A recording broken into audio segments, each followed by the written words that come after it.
Salam alaikum, bonjour à tous et à toutes, bienvenue dans une nouvelle vidéo sur votre série Réussir ma demande de permis d'études. Maintenant qu'on a vu sur la vidéo précédente comment offrir un compte mon CIC pour déposer une demande de permis d'études en ligne et comment obtenir une liste de documents personnalisés pour quelqu'un qui est célibataire. Maintenant, c'est le tour du couple. Donc ne vous inquiétez pas, on ne vous a pas oublié. Dans cette vidéo, on verra comment faire pour avoir une liste de documents personnalisés pour le requérant principal qui va demander un permis d'études et son conjoint qui va demander un permis de travail ouvert et pour ceux qui ont des enfants, une demande de visa visiteur. Let's go!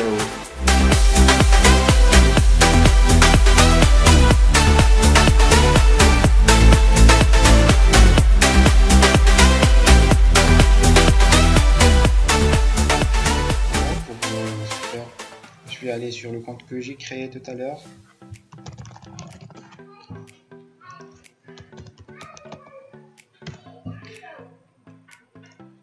Voilà. Et j'essaie.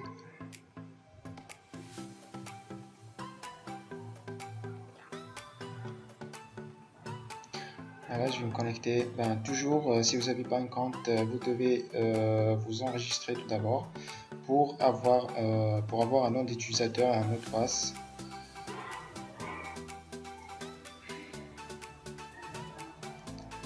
Continue.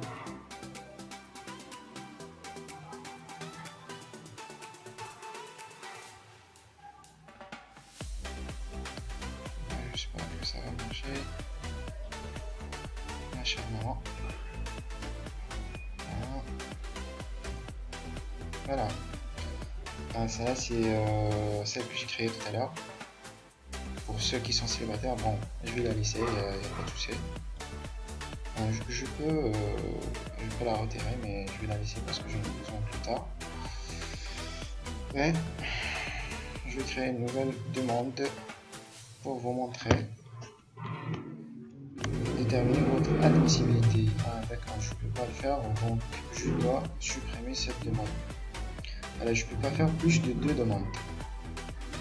D'accord. Donc, je dois supprimer cette demande. Bon, je vais cliquer sur poursuivre pour savoir. Normalement, je peux la modifier. Voilà. Alors, exactement, je peux la modifier. Mais je préfère de la supprimer. La refaire à 0, c'est mieux voilà, pour mieux comprendre. Là, c'est parfait. Voilà, déposer une demande permis d'études, permis de travail. Voilà, toujours le requérant principal. Elle va pouvoir étudier plus de 6 mois. Section le code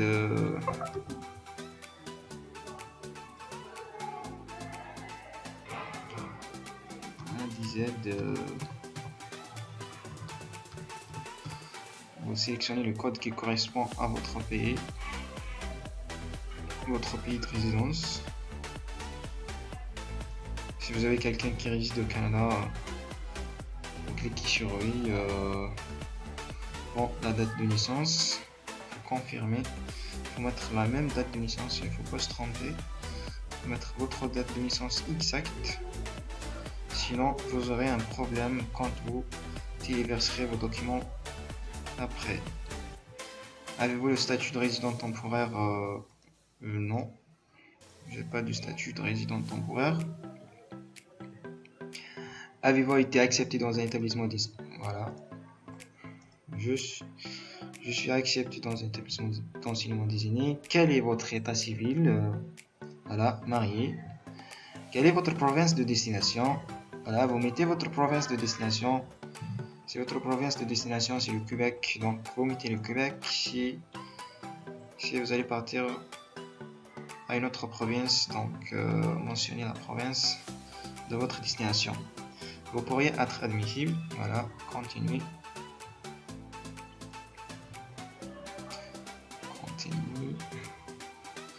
Avez-vous un permis du travail? Non, j'ai pas de permis de travail. Participez-vous à un programme d'échange? Non. Le travail? Non. Voilà, toujours, je dis toujours, c'est votre programme nécessite des stages au niveau des entreprises et tout.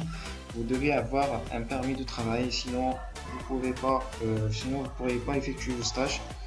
Donc là, vous mentionnez oui pour que l'IRCC vous délivrera un permis de travail automatiquement avec la demande de votre permis d'études.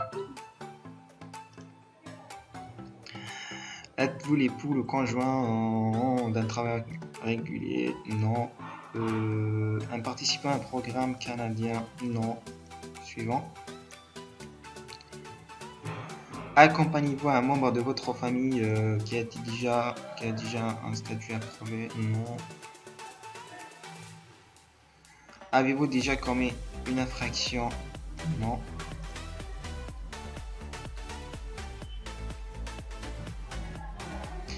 Avez-vous subi un examen médical? Voilà, donc si vous avez déjà passé votre examen médical, vous cliquez sur non, sur oui. Sinon, vous mettez non. Avez-vous hésité à me payer désigné? Non, j'ai jamais visité.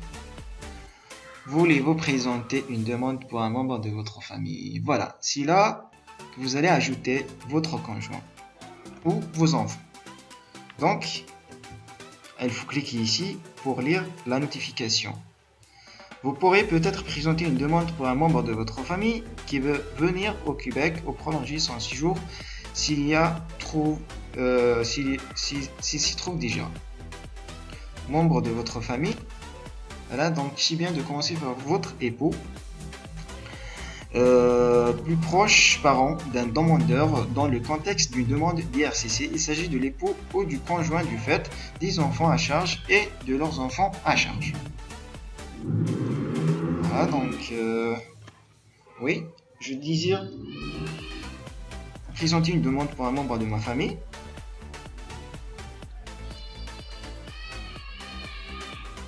Voilà, si vous présentez une demande plus d'un membre de votre famille, veuillez commencer par votre conjoint. Donc il faut commencer par exemple, il faut pas commencer par vos enfants, il faut commencer par votre conjoint. Dans quel pays le membre de votre famille qu'il vit? S'il vit dans le même pays de résidence que vous, vous mettez le même pays de résidence essentiel. Vous mettez le pays où il vit ce membre de famille. Quel pays a émis le passeport ou le titre de voyage du membre de votre famille? Voilà, disette. Je donne toujours des exemples parce que moi je vis en Algérie, donc c'est pour ça que je donne toujours l'exemple des ZA. Suivant. Un membre de votre famille, il réside permanent des États-Unis. Est-il résident des États-Unis? Non. S'il est résident aux États-Unis, pourquoi faire une demande d'études au Canada? Je comprends pas. Quel est le statut actuel du membre de votre famille? Son statut actuel, c'est logique, elle est mariée. Quelle est la date de naissance du membre de votre famille? Il faut mettre sa date de naissance exacte. Il faut faire attention. Il ne faut pas se tromper à ce sujet. Il ne faut pas se tromper. Il faut mettre les dates de naissance exactes. Où le membre de votre famille restera-t-il au Canada? Voilà. Il faut préciser la province où le membre de votre famille va rester. Donc s'il s'agit de votre conjoint, c'est logique que vous allez rester dans la même province.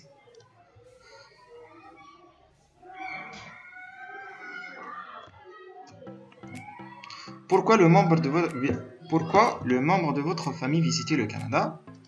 Voilà, donc maintenant on parle de votre conjoint. Donc je travaille avec un permis de travail ouvert. Voilà, on va faire une demande de permis de travail ouvert. Le membre de votre famille a-t-il besoin d'un certificat d'acceptation du Québec? Non, il n'a pas besoin d'un certificat d'acceptation du Québec parce que on va faire une demande de permis de travail ouvert. Le membre de votre famille a-t-il déjà commis une infraction? Non. Le membre de votre famille Si vous avez déjà passé votre examen médical ensemble, donc vous répondez par oui, sinon vous mettez non et vous allez recevoir après la notification pour passer la visite médicale dans le cas où votre dossier sera accepté. Le membre de votre famille a-t-il visité un des pays constitutifs? Non. N'a jamais visité. Toujours, je parle de la plupart des gens. Le membre de votre famille veut-il occuper un emploi suivant? Travailleur dans le domaine de la santé, travailleur de laboratoire clinique, préposé aux patients, enseignant dans les écoles, non. Elle ne va pas occuper un de ces travaux. Employé de garderie, domestique qui donne des soins à domicile à des enfants, à des personnes âgées et des personnes handicapées. L'essentiel, il faut bien dire, s'il s'agit d'un emploi qui va que votre conjoint, que le membre de votre famille va occuper, donc vous répondez par oui, sinon vous mettez non. La demande du membre de votre famille en train des frais, les paierai, c'est logique, oui, je paierai les frais. Là, parce que vous allez acquitter. Voulez-vous présenter une demande pour un autre? Voilà, maintenant c'est le tour des enfants, oui.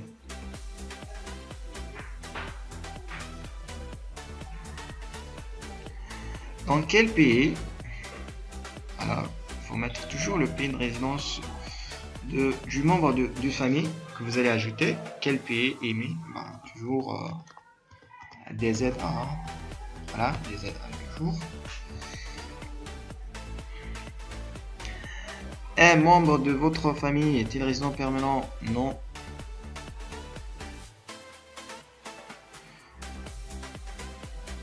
Quel est le statut actuel?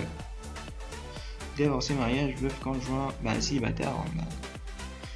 Là, on parle de petits enfants, moins de 18 ans. Même si plus de 18 ans, il n'y a pas de souci, vous pouvez les prendre avec vous. Bon, par exemple, quelqu'un qui est né en 2008, par exemple, mars, voilà.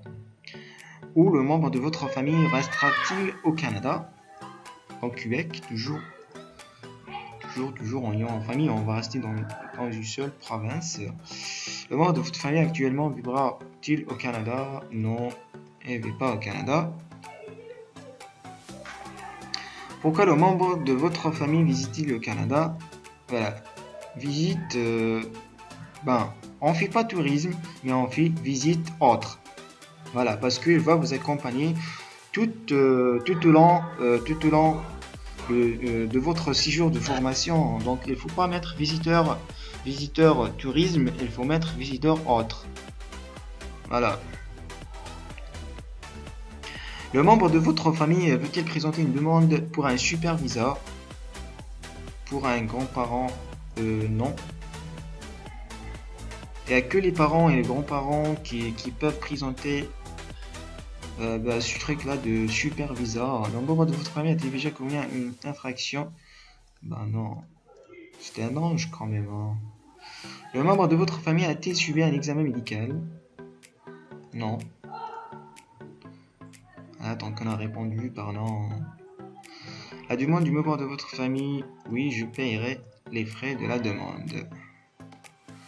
Voulez-vous présenter une demande pour un autre membre de votre famille? Si vous avez 2, 3, 4, 5, 6 enfants, donc il faut toujours cliquer par oui et rajouter les informations concernant ce membre de famille. Après, donc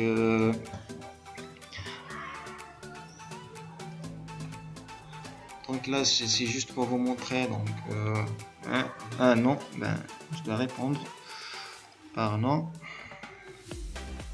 Ça nous suffit juste pour vous montrer. Donnez-vous accès à quelqu'un? Non. Je donne accès à personne. Des frais sont associés. Alors, bien sûr, je paierai les frais de la demande. Pouvez-vous faire une copie numérique des documents? Oui. Acquittez-vous les frais de traitement de votre demande en ligne pour payer les... Voilà. S'il vous plaît, oui. Voilà. Donc là, c'est bon.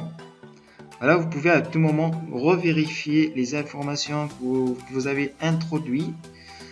Vous pouvez à tout moment cliquer sur ce petit stylo là à droite pour modifier n'importe quelle information. Voilà, si vous avez trompé dans n'importe quelle information, vous pouvez la modifier avant de cliquer sur continuer. Voilà, hop. Voilà. Maintenant, on a eu une liste personnalisée pour le récurrent principal qui va demander son permis d'études. Voilà, formulaire de demande pour le récurrent principal. Il va demander un permis d'études, donc les formulaires, la demande de permis d'études présentée à l'extérieur du Canada, son certificat d'acceptation Québec, la lettre d'acceptation de l'université, son passeport, formulaire représentant familial pour les demandes en ligne parce qu'il est marié, certificat de mariage. Bon, on verra comment remplir ce document dans des prochaines vidéos, Inch'Allah. Bon, votre certificat de mariage, c'est logique. Preuve de ressources financières suffisantes. La photographie. Information sur la famille. Une demande de visa. Demande de statut de résident temporaire.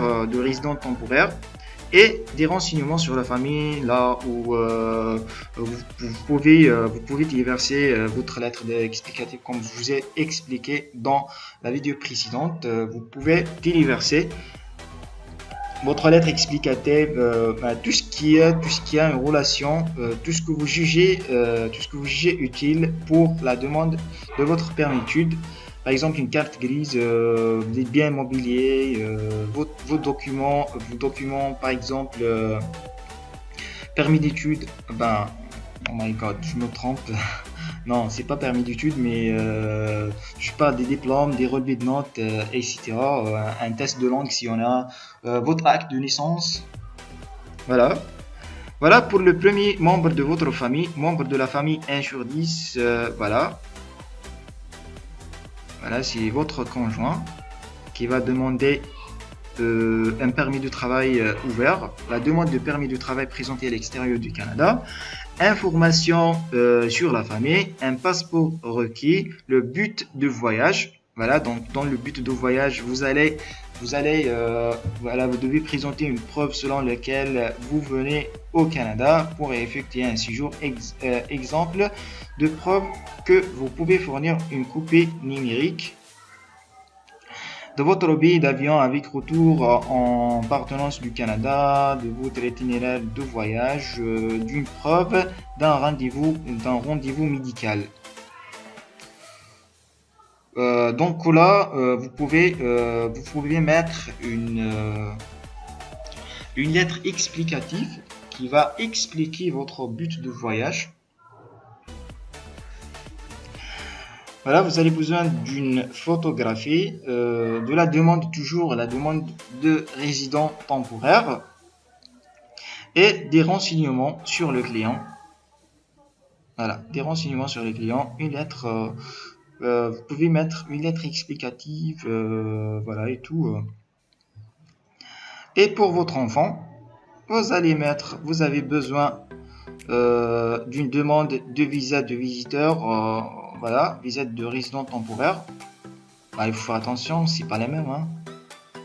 Voilà, 52-57, même si 52-57, mais celle-là c'est EMM 52-57 annexe B, annexe 1, c'est 52-57B, et celle-là c'est 52-57, c'est un autre annexe. Voilà, référez aux étapes pour savoir comment remplir la demande.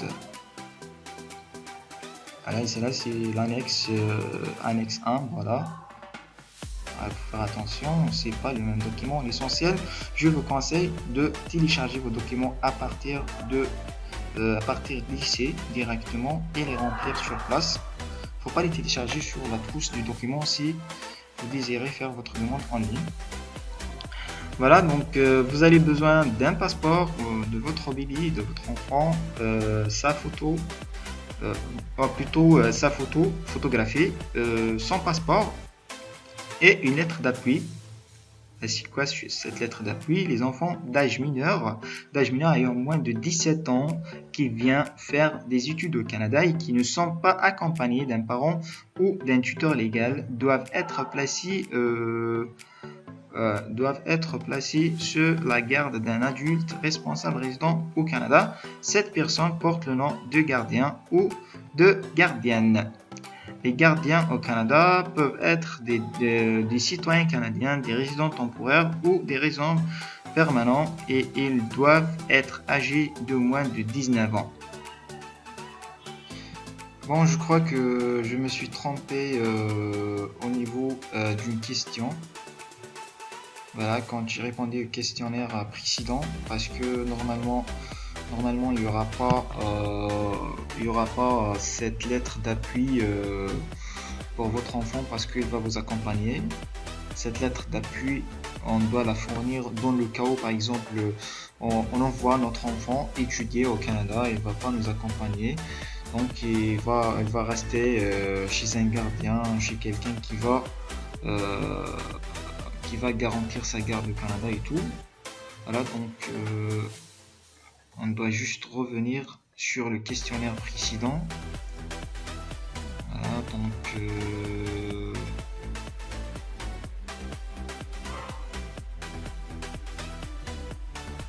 voilà. Le membre de votre famille vit-il actuellement ou vivra-t-il au Canada avec un parent ou un tuteur légal? Voilà, j'ai répondu par non, alors que je dois répondre par oui.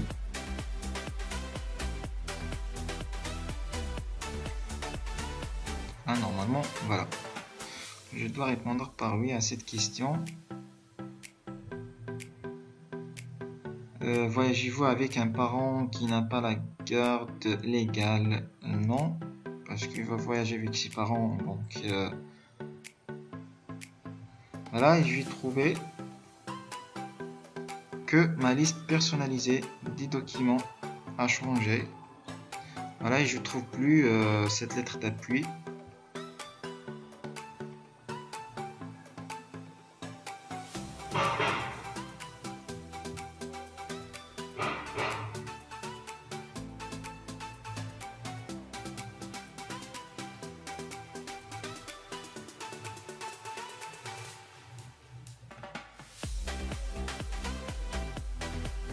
Et voilà.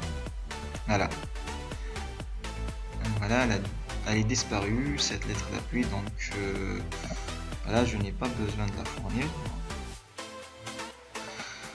Voilà, donc comme je vous ai dit, pour votre enfant, vous devez fournir une demande de visa de visiteur temporaire, sa photographie, son passeport valide, des renseignements personnels. Vous pouvez fournir une lettre explicative, une fiche familiale, son acte de naissance et tout. Mais et pour cette annexe de demande de visa de résident temporaire, je crois pas qu'il est obligatoire. Déjà, il est optionnel parce que vous allez faire une demande de visa visiteur, voilà, visa de résident temporaire. Je crois pas que c'est important de fournir ce document. Il n'est pas vraiment important. Voilà, donc pour les frais à acquitter, donc vous devez payer $675, $150 pour le permis d'études, $85 x 2 pour les frais biométriques. Voilà, pour vous et votre conjoint. Vous n'allez pas fournir des données biométriques pour votre enfant. Un permis de travail pour le permis de travail, $155 pour le traitement du permis de travail et $100 dans la plupart des cas. Voilà, donc vous devez payer les $100 pour les détenteurs de permis de travail ouvert, même si vous présentez votre demande pour la première fois. Voilà, je ne sais pas pourquoi ils l'ont fait comme ça, mais voilà, vous n'avez pas le choix. Et $100 pour le traitement de la demande visa visiteur.